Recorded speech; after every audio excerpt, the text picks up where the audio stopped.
पक्षाचं एकत्रीकरण व्हावं, त्यानंतर आता अजूनही महत्वाचं आहे का आता ते नाही आहे, त्यांची शेवटची इच्छा पूर्ण व्हावी? नाही, मी वारंवार या विषयावरती स्पष्टपणाने म्हणत आलो की या संदर्भातला निर्णय जेव्हा केव्हा कोण चर्चा सुरू करेल त्यावेळेला वहिनी आहेत, कारण त्या आमच्या नेत्या आहेत, उपमुख्यमंत्री आहेत, उद्याच्या भवितव्याच्या कालावधीमध्ये आणखीन पक्षाची जबाबदारी त्यांच्यावरती येईल आणि पक्षाचे वरिष्ठ नेते मंडळी आहेत. या संदर्भामध्ये एखादा प्रस्ताव किंवा एखादा विचार कोणी मांडला तर मग त्या बाबतीमध्ये पक्षाच्या कोर ग्रुपमध्ये चर्चा होऊ शकते. आणि मी वारंवार स्पष्ट केलं की ज्यावेळेला एखाद्या आघाडीमध्ये एखाद्या नवीन काही वेगवेगळे पक्ष ज्यावेळेला सोबत येत असतात त्याला मुख्य पक्षाला त्या संदर्भामध्ये विश्वासात घ्यावं लागतं, त्यांच्या जो चर्चा त्या ठिकाणी करावी लागत असते तर तेही त्या ठिकाणी स्वाभाविकपणाने आहेच. कारण आज एनडीएचा मुख्य पक्ष भारतीय जनता पक्ष आहे आणि भारतीय जनता पक्ष कारण ज्यावेळेला आम्ही हा निर्णय घेतला त्यावेळेला सुद्धा भारतीय जनता पक्षाने आम्हाला एनडीएमध्ये सामावून घेण्याच्या दृष्टिकोनातून अनुमती त्यावेळेला दिली आणि म्हणून 2023 मध्ये आम्ही एनडीएमध्ये सहभागी झालो. आता शशिकांत शिंदे यांनी जे आर्टिकल लिहिलं त्याच्यामध्ये त्यांनी असं म्हटलं की पक्षाची धुरा ही अजित पवार यांच्याकडे देणार होते असं त्यांनी म्हटलं आहे आणि ती धुरा आता सुरेखा वहिनीकडे जाईल. नाही, तो निर्णय शेवटी राष्ट्रवादी काँग्रेस पक्षांतर्गत राष्ट्रवादी काँग्रेस पक्षच त्या ठिकाणी घेणार आहे. त्यामुळे कोणी काय सांगावं हा काय त्याच्यातला काय भाग येऊ शकत नाही. कारण शशिकांत शिंदेचं आर्टिकल मी ते पाहिलेलं आहे. त्याच्यामध्ये जे प्रामुख्याने त्याने जे म्हटलेलं आहे की जे वाक्य अत्यंत गैर आहेत त्यामुळे माणसे किती तास लागले ते रांगेत उभे राहत होते. म्हणजे दादांचं त्यांनी ते सांगितलं. असा भरलेला दरबार पुन्हा पाहायला मिळेल असे खात्रीने सांगता येत नाही. गोष्ट ती खरी आहे. कारण दादांचं संबंध राजकीय आयुष्य ही जनतेच्या प्रचंड परिस्थितीमध्येच वेगवेगळे प्रश्न सोडवण्यासाठी सातत्याने गेले 35-40 वर्ष समर्पित भावनेने केलं. म्हणजे पुढील जे वाक्य आहे अदृश्य शक्तीच्या कारवाया, धमक्या व खोट्या नाट्या षडयंत्र करून केलेल्या आरोपामुळे अजितदादांना राष्ट्रवादीतून बाहेर पडून वेगळा गट स्थापन करावा लागणार होता याची आपल्याला कल्पना व जाणीव आहे. परंतु झालेली चूक पुन्हा दुरुस्त करायची अशा विचाराने दादा मागील 4-5 महिन्यापासून कामाला लागले होते. याला माझं खूप ऑब्जेक्शन या ठिकाणी आहे, माझा आक्षेप आहे. अशा पैचं वक्तव्य किमान शशिकांत शिंदेने दादांच्या या दुर्दैवी अपघाती निधनाच्या नंतर लेखी स्वरूपामध्ये किंवा तोंडी करू नये असं मला स्पष्टपणे त्या ठिकाणी वाटतं. भारतीय जनता पक्षाबरोबरती आपण असलं पाहिजे ही भूमिका दादांची अनेक वर्षापासूनची होती. 14 सालामध्ये सुद्धा तीच भूमिका त्या ठिकाणी होती. 16-17 मध्ये सुद्धा होती, ज्याचा मी वारंवार स्पष्टपणाने उल्लेख केला. त्यावेळेला सुद्धा चर्चा अंतिम टप्प्यामध्ये गेली होती, कारण त्यावेळेला मी प्रदेशाध्यक्ष होतो. 14लाही मी प्रदेशाध्यक्ष होतो. 19ला तर दादांनी स्वच्छपणाने सांगितलेलं होतं की भारतीय जनता पक्षाने राष्ट्रवादी काँग्रेस पक्षाचं सरकार स्थिर राहू शकतं, केंद्रातली आपल्याला पूर्णपणाची मदत होऊ शकेल. त्यामुळे ती काय इच्छा दादांनी काही कधी लपून ठेवली नव्हती. पक्षाच्या वरिष्ठ पातळीवरच्या चर्चेमध्ये सुद्धा दादा ते स्पष्टपणाने मतं मांडायची. आता हे जे काही शशिकांत शिंदेने लिहिलेलं आहे हे अनाठही आहे, गैर आहे.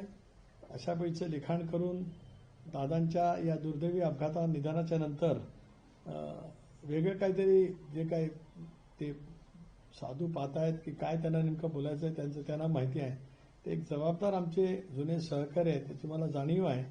पण असं लिहिण्याच्या मागे मागता त्यांचा हेतू काय ते काय मला कळू शकलं नाही. टायमिंग लेखाचं म्हणजे ज्या 12 तारखेच्या विलिनीकरणाची चर्चा होती की विलिनीकरण हे 12 तारखेला शरद पवार साहेबांनी दुसरी पत्रकार परिषदेमध्ये सांगितलं की 12 तारखेला घोषणा होणार होती.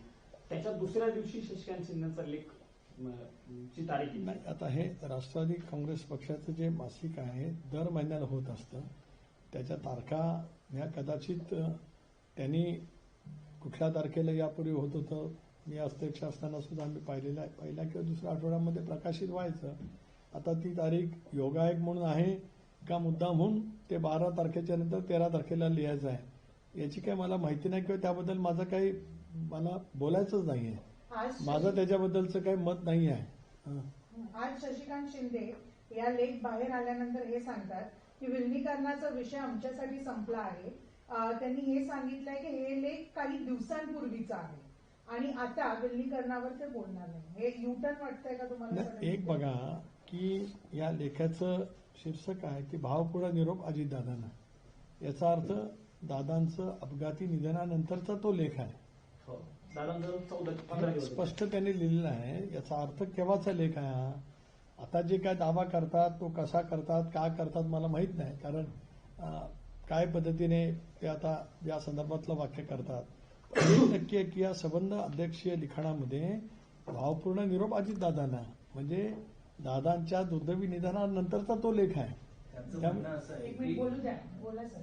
तर त्याच्यामुळे नेमकं त्यांना आता काय बोलायचं आहे, लिहिताना काय त्यांना वाटत होतं, विलिनीकरणाच्या वतीमध्ये त्यांना काय म्हणायचं होतं, ते म्हणत असताना त्यांनी जे लिखित लिहिलेलं आहे त्याला माझा मात्र तीव्र आक्षेप आहे. दादांची भूमिका वारंवार स्पष्ट राहिली होती की आपण भारतीय जनता पक्षाबरोबर केलं पाहिजे आणि भूमिका पक्षाच्या कोर ग्रुपमध्ये त्यांनी नेहमीच मांडलेली होती. त्यामुळे ते आता असं का बोलतात नेमकं मला माहित नाही. त्यांचं म्हणणं असं आहे की त्यावेळेस त्याच्यानंतर ज्यावेळेस लेख लिहिला त्यावेळेस चर्चा सुरू होते त्या दरम्यान ते लिहिले. आता त्याच्यानंतर दोन्ही बाजूनी बोललं गेलं विलिनीकरणानंतर. आता आम्हाला त्याच्यावरती बोलायचं नाही असं त्यांचं म्हणणं आहे. ते त्या दादा गेल्यानंतर लिहिला गेला. आता छापला असेल 2-3 दिवस आहे. आता त्याला 5-7 दिवस झालेले आहेत किंवा 10 दिवस झाले. ठीक आहे ना, त्यांनी कधी केव्हा काय बोलावं तो त्यांचा अधिकार आहे. मला त्याच्याबद्दल काय बोलण्याचं काही कारण नाही. त्यांनी लेख लिहिताना त्याचे 4-5 दिवस झाले, आता काय परिस्थिती बदलली, आता काय आलं, त्यांना जे म्हणायचं आहे तो म्हणण्याचा त्यांना अधिकार आहे. मी त्याच्याबद्दल कशाला मत व्यक्त करू? सर आता दुसरा विषय आहे हिरामण खोसकर हे तुमच्या पक्षाचे आमदार आहेत. त्यांनी असं म्हटलंय की दोन्ही पक्ष एकत्र व्हावे असे 35 आमदारांची इच्छा आहे आणि आम्ही अशी बोलून दाखवली. हिरामण खोसकर मी जरूर त्यांच्याशी बोलेन कारण ते आमचे वरिष्ठ सहकारी आहेत. 2019 सालामध्ये इगतपुरी मतदारसंघातून त्यांना आग्रहपूर्वक उमेदवारी ज्याला हवी होती त्याला ते राष्ट्रवादी काँग्रेस पक्षाचे पदाधिकारी जिल्हा परिषदेचे होते. दादांनीच त्यांना काँग्रेस पक्षामध्ये जाऊन उमेदवारी दिली, ते आमदार झाले. आता सुद्धा हिरामणजी पक्षामध्ये आले, त्याला रात्री किती वाजलेले होते मला माहिती आहे. मी स्वतः त्या ठिकाणी उपस्थित होतो. एक चांगले जनमानसामध्ये प्रभाव असणारे आमचे विधिमंडळातील आमदार आहेत. त्यांनी त्यांच्या भावना व्यक्त केल्या असतील. जरूर आम्ही एकत्रितपणाने बसू, चर्चा करू. 70% आमदारांची अशीच भावना असते. त्यांनी असं म्हटलेलं आहे हिरामणजींनी, आम्ही एकत्रितपणाने बसून चर्चा करू ना. त्यांचं एकत्रितपणाने बसून आम्ही चर्चा करू. या विषयावरती मी अधिक काय बोलणार नाही. त्यांचं म्हणणं असं आहे की आमच्या पक्षाला निधी देण्याचं काम दादा करत होते.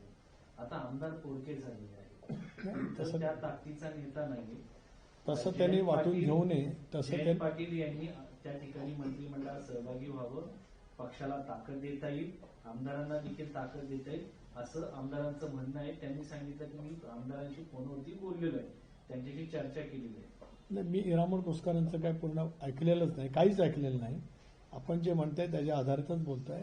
मी हिरामण खोसकरांशी जरूर या विषयावरती बोलेन, त्यांचं मत काय ते जाणून घेईन आणि मग आम्ही एकत्रितपणे बसू, त्याला चर्चा करू. शशिकांत शिंदेचं त्या लेखामध्ये असं ते असंही म्हणतात की बैठका झालेल्या होत्या विलिनीकरणासंदर्भात, पण दादा काही नेत्यांना कंटाळलेले होते म्हणून दादा येते. म्हणजे कंटाळलेले नेते मग त्यांचा इशारा नेमकं कोणाकडे आहे? त्यांचा इशारा कोणाकडे असेल तो त्यांना माहिती. ते साताऱ्याचे आहेत, त्याच्यामुळे इशारा कोणाकडे जातो तो त्यांना अधिक कळतो. मला नाही माहिती. बैठकीमध्ये दादा असं कधी काही मला काय कल्पना. आता ते त्यांच्या बैठकीत बोललेत असं ते सांगतात. महत्वाचं असं आहे की दादा आज त्यांचं दुर्दैवी निधन झाल्याच्या नंतर त्या बैठकीमध्ये काय ते बोलले असं वक्तव्य करणं हा एक तऱ्हेचा दादांवरती सुद्धा अन्याय होईल. राजकारणामध्ये अनेक गोष्टी तशा मला खूप ज्ञात गोष्टी आहेत. मी अनेक वर्ष पक्षामध्ये एक जबाबदार नेता म्हणून काम केलेलं आहे. त्यामुळे कुठल्या विषयावरती काय बोलावं, केव्हा बोलावं याचं भान प्रत्येकाने राखणं अत्यंत आवश्यक आहे.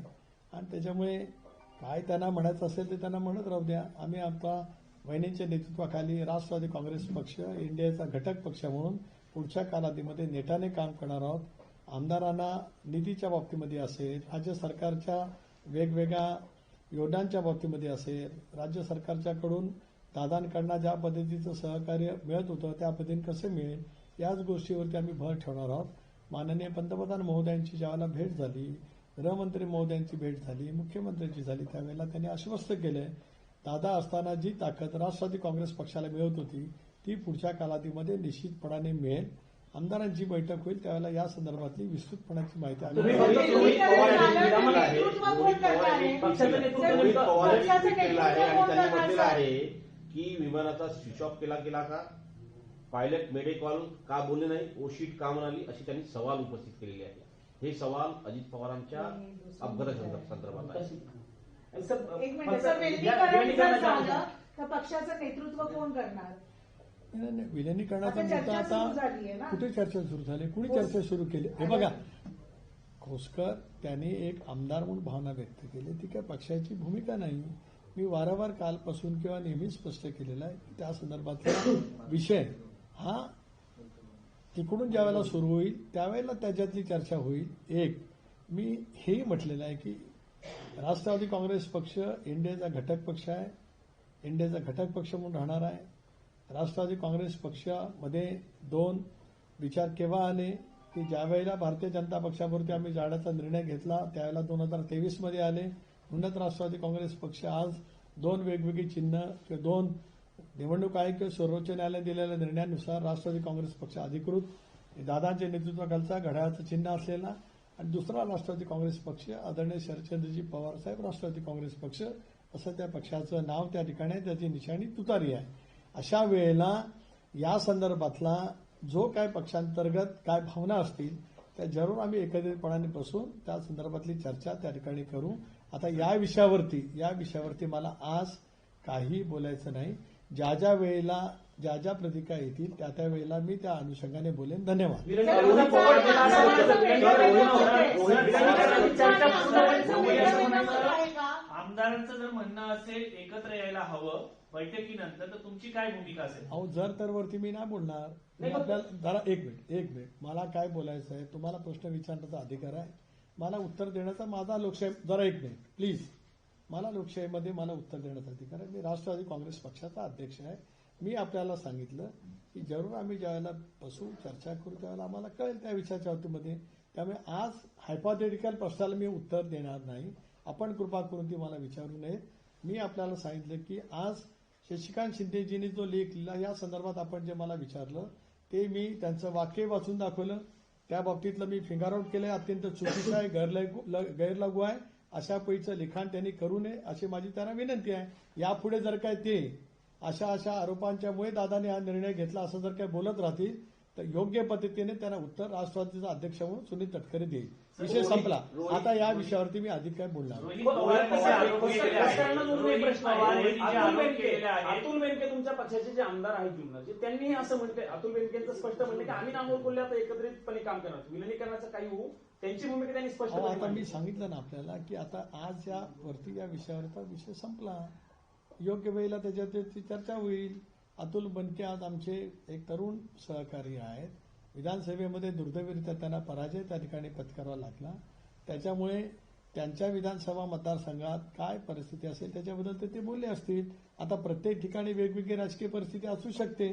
त्याच्यामुळे त्याच्यावरती आजच मी आज दीर्घकाळ राजकारणामध्ये आहे. मी स्वतःला काय फार मोठा मॅच्युअर समजतो अशातला काय भाग नाही.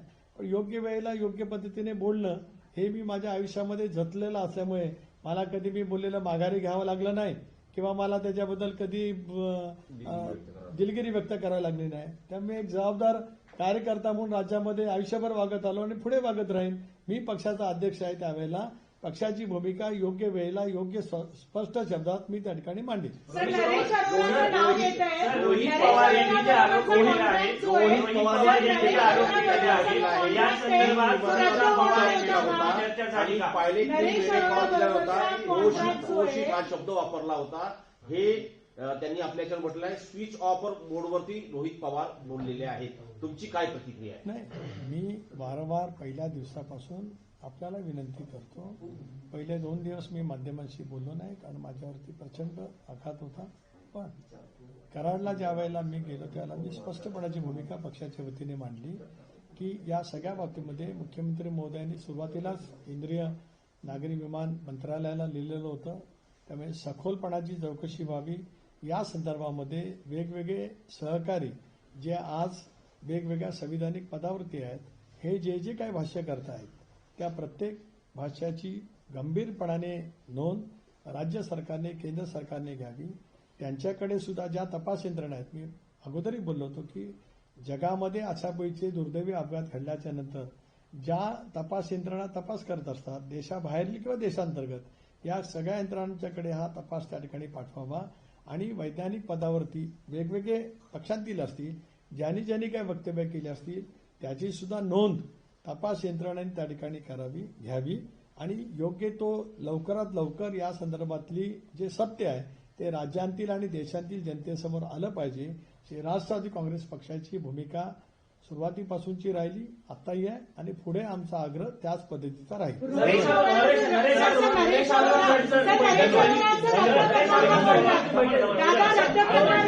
धन्यवाद.